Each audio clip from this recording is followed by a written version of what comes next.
성경의 사복음서는 예수님의 공생의 3년의 기간 중에서도 특별히 마지막 일주일에 초점을 두고 있는데요. 그 중에서도 오늘 본문의 6월절 만찬은 사복음서의 기자들이 매우 비중 있게 두는 장면이기도 합니다. 왜냐하면 이 만찬은 예수님께서 잡히시기 전날인 목요일 밤에 제자들과 함께 하신 소위 최후의 만찬이기 때문입니다. 여러분들도 잘 아시는 대로 이탈리아의 화가인 레오나르도 다빈치가 그린 최후의 만찬이 이탈리아 밀라노의 한 성당 벽에 그려져 있기도 한데요. 중세 시대에는 종이가 흔치 않았고 일반 서민들은 라틴어로 기록된 성경을 읽을 수가 없어서 가톨릭 교황청에서는 그림이나 조각상을 통해 성경의 메시지를 신자들에게 전하고자 하였습니다. 예수님께서 잡히시기 전날인 목요일 밤을 준비의 날이라고 부르기도 합니다. 이 날에 예수님께서는 자신의 죽음을 준비하시면서 제자들과 마지막 만찬을 하셨고, 가룟 유다가 예수님을 팔아 넘길 것과 22장 34절 이하에는 베드로가 예수님을 부인할 것을 이르시기도 하였습니다. 그리고 마태, 마가, 누가복음에는 기록되어 있지 않지만 요한복음 13장 말씀에 보면 예수께서 유월절 식사를 마치시고 수건을 허리에 두르시고 대야에 물을 떠서 제자들의 발을 씻겨주셨습니다. 이게 목요일에 있었던 사건입니다. 예수님께서는 자신이 지명하여 부르신 제자들의 때 묻은 발을 씻겨주시면서 이렇게 말씀하셨습니다. 요한복음 13장 14절 말씀을 저와 함께 읽겠습니다. 시작.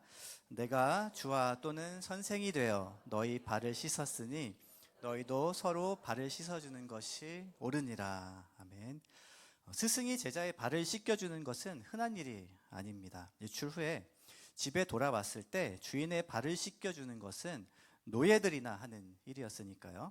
그런데 주님은 스스로 종이 되셔서 세상 일과 주님을 섬기는 일에 피곤하고 지친 우리의 발을 이렇게 깨끗이 씻겨주신 그런 분이십니다. 요한복음 13장부터 17장까지 예수님께서 잡히시기 전날 밤 제자들에게 귀한 말씀을 남겨주셨는데요. 이 한 주간 누가복음 본문을 묵상하면서 요한복음을 같이 읽어도 더 큰 은혜가 되시리라 생각됩니다. 본문으로 돌아와서 오늘 함께 나눈 누가복음의 본문의 배경은 다름 아닌 유월절이었습니다. 유월절 절기가 처음 제정된 날은 이스라엘 백성을 출애굽시키기 위해 하나님께서 애굽에 10번째 재앙을 내리시던 날이었습니다. 주의할 점은 이 10번째 재앙이 애굽 사람에게만 임한 것이 아니라 이스라엘 민족에게도 임했고요.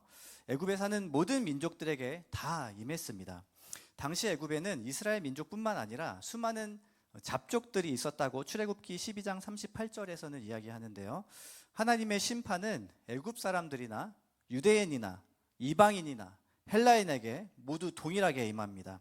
이 10번째 재앙은 애굽으로부터 출애굽을 이스라엘을 출애굽시키기 위한 마지막 재앙이었지만 이스라엘 백성들도 이 재앙의 이 심판의 범주에 포함되어 있었어요. 만약 애굽 사람들에게만 심판이 임했다면 이스라엘 백성들이 굳이 어린 양의 피를 문설주에 바를 필요가 없었을 것이기 때문입니다. 하나님께서 이스라엘 백성들을 구원하시기 위해 애굽을 심판하셨지만 그들을 구원하신 이유는 그들이 완벽하거나 죄가 없기 때문이 아니었습니다.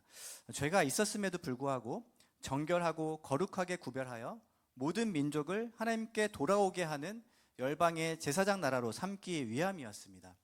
레위기를 보시면 이스라엘을 정말 거룩하고 정결하게 하시려는 그 정말 제단 위의 불처럼 활활 타오르는 주님의 열심을 우리가 볼 수 있지 않습니까? 이 레위기의 5대 제사인 번제와 소제, 속건제, 그리고 화목제, 이 모든 제사들은 하나님의 요구가 예수 그리스도로 인해 충족되었다는 것을 우리에게 보여주기도 합니다. 하나님께서 모세를 통해서 이스라엘 백성들이 10번째 재앙을 피할 수 있는 유일한 방법을 가르쳐 주셨는데 그것은 1년 된 어린 양을 잡아서 그 피를 문설주와 인방에 바르는 것이었습니다. 이것이 애굽 사람들과 이스라엘 사람들을 구별하는 하나의 징표가 되었죠. 출애굽기 12장 23절 말씀을 제가 읽어드리겠습니다. 여호와께서 애굽 사람들에게 재앙을 내리시려고 지나가실 때에 문 인방과 좌우 문설주의 피를 보시면 여호와께서 그 문을 넘으시고 멸하는 자에게 너희 집에 들어가서 너희를 치지 못하게 하실 것임이라 라고 말씀합니다. 유월절에 잡은 이 어린 양은 대속 제물과 화목 제물의 이 두 가지 의미의 제물이 되었는데요. 대속 제물로서의 이 어린 양은 애굽 사람들과 함께 심판을 받고 같이 멸망받아야 할 이스라엘 백성들을 대신해서 죽은 것이었고요. 그래서 그들은 그 어린 양의 피로 말미암아 심판을 피하게 되었습니다. 그리고 어린 양은 화목 제물이 되어서 그 피로 말미암아 이스라엘 백성들은 하나님과 화해하고 화목하게 되었어요. 이 두 가지 의미가 있습니다. 누가복음 22장은 예수께서 제자들과 유월절에 식사를 같이 하시면서 성만찬을 제정하시는 장면인데요. 예수님께서 온 모든 인류의 죄를 대속하시는 하나님의 어린 양으로 죽으시는 것이기 때문에 다른 절기가 아닌 유월절의 성만찬을 시행하도록 하신 것입니다. 예수님은 유월절 어린 양과 같이 우리의 죄를 속하기 위한 대속 제물이 되셨고 하나님과 이웃과의 모든 관계를 화목케 하신 화목 제물이 되셨습니다. 영국의 신학자인 톰 라이트는 이 성찬을 생일에 비유하기도 합니다. 생일. 성찬을 행하여 주를 기념하는 일이 마치 생일을 맞이하는 것과 같기 때문에 그렇습니다. 생일도 해마다 돌아오는 인생의 아주 중요한 절기가 아닙니까? 우리는 생일을 축하할 때 수십 년 전에 태어난 그 옛날을 축하하는 것이죠. 그러면서 그 태어난 날과 오늘을 동일시하고 그 날과 결합시킵니다. 그래서 오늘이 바로 내가 태어난 날처럼 기념이 되고 기쁜 날이 됩니다. 이렇게 과거와 현재를 연결시키는 것이 생일 축하인 것처럼 마찬가지로 이 성만찬은 예수님께서 잡히시기 전날의 그 과거와 지금의 현재를 연결하고 과거 주님께서 몸과 보혈을 보여주셨던 그 날이 바로 오늘이 되게 하는 것입니다. 우리 인생의 생일뿐만 아니라 결혼 기념일과 같은 다양한 기념일들이 다 이와 같지 않습니까? 혹시 결혼 기념일은 별로 떠올리고 싶지 않으신가요? 저는 그렇지 않습니다. 네, 아무튼 이것이 주께서 너희는 이것을 행하여 나를 기념하라 하실 때 그 기념의 의미예요. 그리고 거기에 그치지 않고 이것은 장차 도래할 미래에 예수님과 다시 하나가 될 그 종말론적 사건을 기대하면서 선행적으로 그것을 경험하고 누리는 것이 바로 이 성만찬입니다. 그렇기 때문에 성만찬은 교회 공동체에 있어서 대단히 중요한 사건이 되는 것입니다. 사랑하는 성도 여러분, 교회 공동체에서 성만찬을 한다고 할 때는 절대 빠지시면 안 돼요. 수요 기도에 나오신 성도님들 정도 되시면 물론 먹고 마시는 모든 일상이 주님을 기념하시는 삶이시겠지만 교회에서 하는 성만찬은 좀 특별합니다. 예수님께서 스스로 유월절 어린 양이 되셔서 제자들에게 직접 집례하신 이 성만찬을 통해서 우리는 몇 가지 중요한 성만찬의 의미를 생각해 볼 수 있는데요. 그 첫 번째는 성만찬은 그리스도 안에서 하나됨을 의미하기 때문입니다.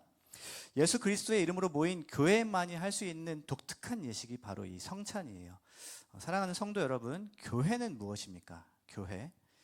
교회는 예수님의 이름으로 모인 두세 사람 이상의 공동체이죠. 두세 사람이 내 이름으로 모인 곳에 나도 그들 중에 있다고 예수님 말씀하셨잖아요. 교회를 두 가지 개념으로 이렇게 표현한다면 다양성과 통일성이라고 말할 수 있겠습니다. 이 두 개념은 사실 좀 상반되는 개념 같기도 하죠. 다양한데 통일되다는 이 두 가지 개념 말이죠. 좀 독특합니다. 그런데 여기서 말하는 다양성이란 남녀노소나 빈부의 격차, 그리고 정치적인 이념이나 인종, 피부의 색, 이 모든 차이들을 총망라하고 있어요.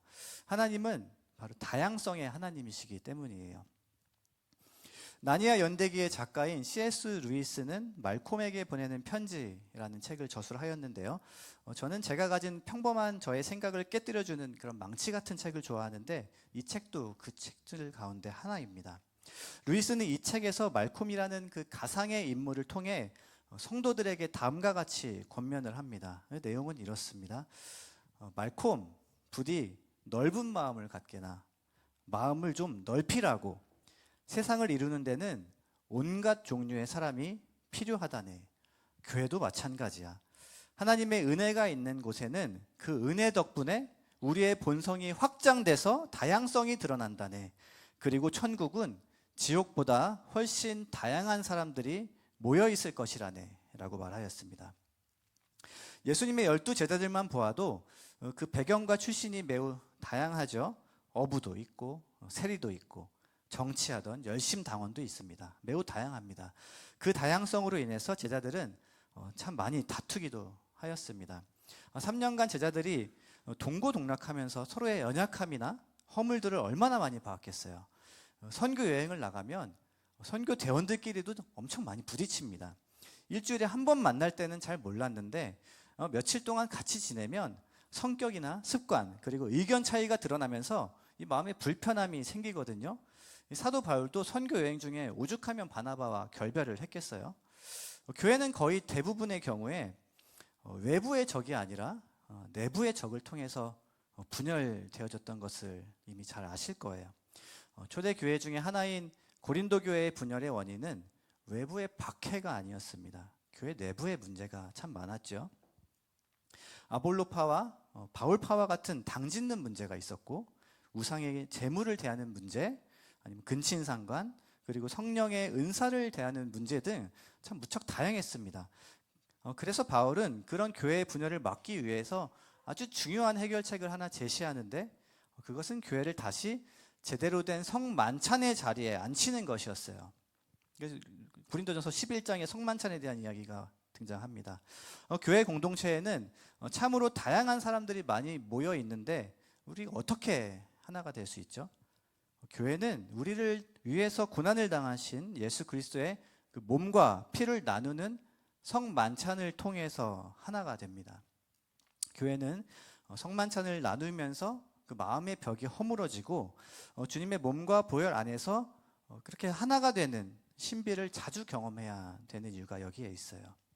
예수님은 잡히시기 전날까지도 누가 크냐고 다투는 제자들에게 십자가를 지기 전 자신의 몸을 상징하는 떡과 자신의 피를 상징하는 잔을 제자들의 입에다 이렇게 넣어주시죠. 목요일 저녁 바로 그 준비의 날에 성만찬을 하시고 제자들의 발을 씻기신 후에 예수님께서 기도하시는 장면이 요한복음 17장에 나오는데요. 그 기도의 핵심이 무엇이죠? 이 기도를 대제사장의 기도라고도 부르기도 하는데요. 이 기도의 핵심은 바로 제자들의 하나됨입니다. 하나됨. 요한복음 17장 11절 하반절 말씀을 저와 함께 읽어볼까요? 시작. 거룩하신 아버지여, 내게 주신 아버지의 이름으로 그들을 보전하사 우리와 같이 그들도 하나가 되게 하옵소서. 아멘. 성만찬은 예수 그리스도의 몸에 참여하여 주님과 한 몸이 되고 그리스도께서 빚값 주고 사신 형제 자매와 한 몸 되는 행위임을 기억하면서 그렇게 고백하는 저와 여러분 되시기를 축복합니다. 두 번째로 성만찬의 중요한 의미는 다름 아닌 부서지는 것입니다. 부서지는 것. 누가복음 22장 19절 말씀 제가 읽어드리겠습니다. 또 떡을 가져 감사기도 하시고 떼어 그들에게 주시며 이르시되 이것은 너희를 위하여 주는 내 몸이라. 너희가 이를 행하여 나를 기념하라. 여기에 아주 중요한 동사가 하나 있는데 그것은 바로 떼다라는 단어입니다. 떼다. 19절에 떼다라고 번역된 이 헬라어 언어는 에클라센이라는 단어인데요. 이것은 떼다는 단어가 아니라 부수다는 의미가 있어요. 부시다. 그래서 주님께서 떼어주신 떡은 십자가에서 찢기고 부서지신 주님의 몸을 상징합니다. 그래서 우리는 성찬식 때 주님의 몸인 떡을 받고 상징적으로 반으로 부숴서 먹는 거예요. 이 성만찬은 예수님께서 잡히시던 날 밤에 제정하셨기 때문에 다름 아닌 예수님의 순환하고 아주 맞물려 있어요. 예수님의 순환과 맞물려 있습니다. 그래서 우리는 단순하게 성찬식에서 주님의 몸과 보혈을 받는 게 아니라 우리를 위해서 고난을 당하신 주님의 몸과 보혈을 받는 거예요. 고난 당하신 주님의 몸과 보혈을 받는 것입니다. 그렇기 때문에 주님의 몸을 받는다는 것은 예수님과 같이 우리의 몸이 부서지겠다는 것과 같아요. 사랑하는 성도 여러분, 우리가 주님의 몸을 받을 때 주님과 같이 부서진 몸이 될 각오로 받으셔야 합니다. 왜냐하면 그리스도의 몸인 교회는 누군가의 부서진 몸으로 세워지기 때문이에요. 그렇지 않습니까? 한국 교회사를 보면 잘 알 수 있습니다. 이 땅에 교회가 세워지기 위해서 어떠한 피 흘림이 있었는지 가까운 양화진에 가보면 알 수 있어요. 저는 종종 이렇게 마음이 좀 힘들거나 괴로울 때 양화진을 찾아갑니다. 양화진에 자주 가요. 오늘같이 화창한 날씨에 가면 더 좋은데 설교 준비하느라 못 갔습니다. 고요와 침묵이 흐르는 그 무덤 사이에 가만히 서 있으면 마음이 참 평안해지면서도 그들 앞에 서 있는 제 모습이 참 부끄럽게 느껴질 때가 많습니다. 무덤에서 잠자는 자들은 아무 말이 없죠. 죽은 자는 말이 없잖아요. 그런데 그 침묵이 오히려 저를 향해서 무언가를 웅변하고 있는 것 같아서 더 무서워요. 만약에 아주 만약에 주 예수님과 교회를 위해서 자신의 몸을 부서뜨리고 많은 사람들에게 생명의 떡이 된 후 양화진에 묻혀 있는 선교사님들을 만나서 대화할 수 있는 기회가 주어진다면 성도님들은 어떤 말을 건네시겠습니까? 교회와 가정에서 받은 상처에 대한 이야기를 나누시겠습니까? 아니면 한국교회의 여러 문제들에 대해서 담론을 나누시겠어요? 가족을 책임져야 할 어떤 가장의 무게나 자녀 양육과 진로의 문제, 아니면 부부간의 갈등이나 여러 가지 대출 상환과 같은 경제적인 문제들을 이야기하시겠습니까? 그들과 이 모든 건 사실 제 문제인데요. 저는 그 비석 앞에서 혼자 중얼거리기도 하거든요. 세상에 이 나 하나, 우리 가족 하나 먹여 살리기도 힘든데 어떻게 주를 위하여 그렇게 사셨냐고 이런 생각을 합니다. 그렇게 질문을 던지면 마치 그분들이 이렇게 저에게 말씀하시는 것 같아요. 아주 간단해요. 그리스도를 따르시고 주님처럼 부서진 몸이 되세요. 그리고 여기 묻히세요. 이렇게 말씀하시는 것 같아요. 네, 너무 무섭죠. 네, 사랑하는 성도 여러분, 주님의 몸을 받는다는 것은 이런 의미입니다. 예수를 따른다는 것은 예수님과 같이 몸이 부서지겠다는 것을 뜻하는 거예요. 저는 이러한 성찬의 의미를 개인의 삶에 다음과 같이 두 가지로 적용을 해보고 싶은데요. 하나는 대속적 차원의 삶이고 다른 하나는 화목적 차원의 삶으로 요약할 수 있는데 이 두 가지는 사실 같습니다. 대속적 차원의 삶이란 우리가 누군가의 죄를 사해준다는 의미가 아니라 예수님과 초대교회 스데반 집사처럼 저들의 죄를 저들에게 돌리지 마소서라고 기도하는 그런 중보적인 삶과 같습니다. 모세도 광야에서 이스라엘 백성들을 위해 이렇게 기도했습니다. 중보적 기도는 주님을 잘 알지 못하는 사람들의 허물과 죄를 내가 대신 하나님 앞에 회개하며 나의 생명을 주님께 드리는 것이에요. 그게 바로 중보적 기도입니다. 그리고 더 나아가서는 우리 나라와 우리 세계 열방을 위한 기도로도 이 기도를 확장시킬 수 있어요. 그리고 화목적 차원의 삶이란 고린도전서 11장 26절 말씀으로 요약할 수 있는데요. 함께 읽어보겠습니다. 시작. 너희가 이 떡을 먹으며 이 잔을 마실 때마다 주의 죽으심을 그가 오실 때까지 전하는 것이니라. 아멘. 주의 몸을 먹으며 그 피를 마실 때마다 그 복음을 주가 다시 오실 때까지 증거하는 삶이 바로 화목적인 차원의 삶이라고 말할 수 있어요. 이 땅의 교회는 복음 전도를 위해서 존재합니다. 그렇기 때문에 교회에서 주관하는 여러 훈련 과정들에 성실하게 참여해서 그리스도의 제자로 훈련되어 복음을 영화롭게 하는 저와 여러분들 다 되시기를 주님의 이름으로 축복합니다.